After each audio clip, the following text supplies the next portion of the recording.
श्री राम ने एक बहुत अद्भुत कार्य किया। रावण ने सोने का हिरण बनाया मारीच को। मारीच से कहा तुम हिरण बनो।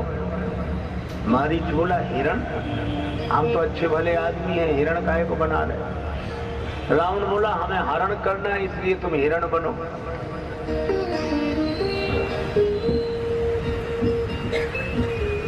मारीच बोला अगर न बने तो। रावण बोला मार मार के बनाए। तो हिरण बना क्यों रहे हो? हिरण तो पशु होता है। रावण ने कहा, और रावण का काम ही क्या है, जो अच्छे भले आदमी को पशु बनने के लिए विवश कर दे, उसी का नाम रावण है। तो सोने का हिरण बना नकली। श्री सीता जी ने देखा, उन्हें बड़ा अच्छा लगा। यह मृग अति सुंदर छाला। श्री जानकी जी ने कहा पाई पालवे जोग मंजू मृग, अगर ये प्राप्त कर लिया जाए तो पालन करने लायक हिरण है। श्री राम जी गए, नकली निकला। राम जी सोचने लगे कि श्री जानकी जी ने एक बार तो अपनी भावना व्यक्त की कि हमें यह चाहिए, और वह भी नकली निकला। राम जी सोचते थे श्री किशोरी जी को स्वर्ण मृग तो देना चाहिए था। तब तक मिले हनुमान जी, और हनुमान जी को देखा तो राम जी बड़े प्रसन्न हुए कि मारीच तो नकली स्वर्ण मृग था, असली स्वर्ण मृग तो हनुमान जी है। क्योंकि स्वर्ण शैलाभ देहम और मृग है कैसे, शाखा मृग कह बड़ी मनुसाई, शाखा ते शाखा पर जाई। श्री हनुमान जी शाखा मृग हैं, वानर इस शाखा से उस शाखा पर। तो श्री हनुमान जी स्वर्ण वर्ण भी हैं और मृग भी हैं। तो ये स्वर्ण मृग श्री जानकी जी के लिए बड़े उत्तम रहेंगे, इन्हीं को भेजें। तो श्री हनुमान जी को भेजा कहाँ? लंका में। और गए हनुमान जी कहाँ का? सोने की लंका में। और सोने की लंका में कंचन वर्ण, और वहां एक अद्भुत लीला हुई। हनुमान जी ने रावण को समझाने की चेष्टा की। रावण ने कहा मुझे समझा रहे हो, मुझे समझाने का फल जानते हो? और हनुमान जी ने कहा क्या? का मृत्यु तुम्हारे बगल में खड़ी है। हनुमान जी ने देखा मृत्यु तो बगल में खड़ी थी, पर श्री हनुमान जी ने कहा कि रावण मौत हमारे बगल में खड़ी जरूर है, लेकिन देख तुम्हें रही है। उल्टा हो ये कहे हनुमाना।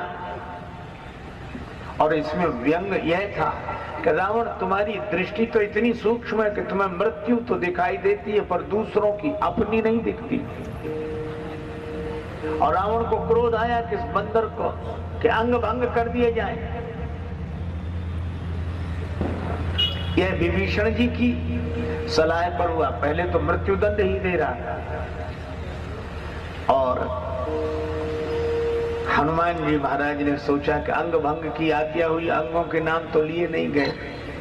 कहीं अंग भंग कराते समय रावण को अपनी बहन शूर्पणखा की याद आ गई कि उसके नाक कान कटे थे, तो वानर के भी नाक कान काट दिए जाएं।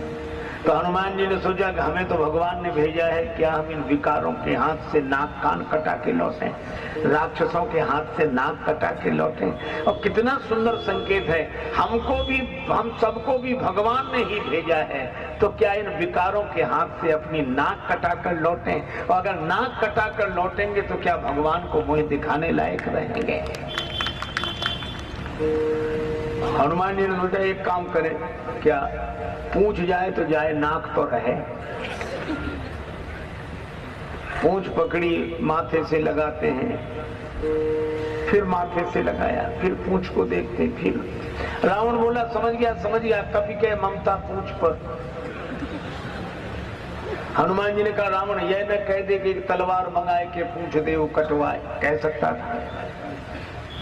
सरस्वती माता की वंदना की, माता ने ऐसी बुद्धि बदली। रावण बोला तेल बोरी पट बांध पुनि पावक देहु लगा। भाई सहाय सारद में जाना। हनुमान जी बड़े प्रसन्न हुए और श्री हनुमान जी की पूंछ में तेल और घी में डूबे हुए कपड़े लपेटकर आग लगाई गई और आग लगाते ही हनुमान जी निकलकर बाहर आ गए और लंका जली। यह क्या है? भगवान ने कहा कि रावण, तेरी सोने की लंका और हमारे सोने के हनुमान जी, इन दोनों की अग्नि परीक्षा हो जाए कि असली सोना कौन और नकली सोना कौन। और अग्नि परीक्षा हुई तो अग्नि परीक्षा में नकली सोना तो जलकर नष्ट हो गया, पर असली सोना का कुछ नहीं बिगड़ा। और यही मैं आपसे कह रहा हूं, सोने की लंका तो है, पर उस सोने की लंका के भीतर राजा कौन है? रावण। और सोने के हनुमान जी के भीतर मालिक बनकर बैठे हैं भगवान श्री राम। तो जिस वैभव के भीतर अभिमान का स्वामी होगा, वह वैभव जलकर नष्ट हो जाएगा, और जिस वैभव के स्वामी भगवान होंगे, उस वैभव का अग्नि भी कुछ नहीं बिगाड़ सकती। तभी तो जानकी माता से हनुमान जी ने कहा, माँ आप कहती मेरी पूंछ क्यों नहीं जली? लंक जला के जली भी नहीं, हनुमंत विचित्र है पूंछ तुम्हारी। कौन सा जादू राजेश भरा, हंसी पूछती है मिथिलेश दुलारी। बोले कपि ही राघव आगे हैं, पीछे है पूंछ रहस्य है भारी। बानर को भला पूछता कौन, श्री राम के पीछे है पूंछ हमारी। आगे राम जी हैं और पीछे हमारी पूंछ है। अर्थ सीधा सा है, राम जी के पीछे ही तो हमारी पूंछ है, नहीं तो कौन पूछता। तो श्री हनुमान जी ऐसे स्वर्ण वर्ण हैं, असली स्वर्ण हैं, जिनका अग्नि भी कुछ नहीं बिगाड़ सकती। कन कहीं बाण चढ़ई जिमिता है, ऐसे श्री बजरंगबली कंचन वर्ण। विराज सुवेशा, सुंदर वेश।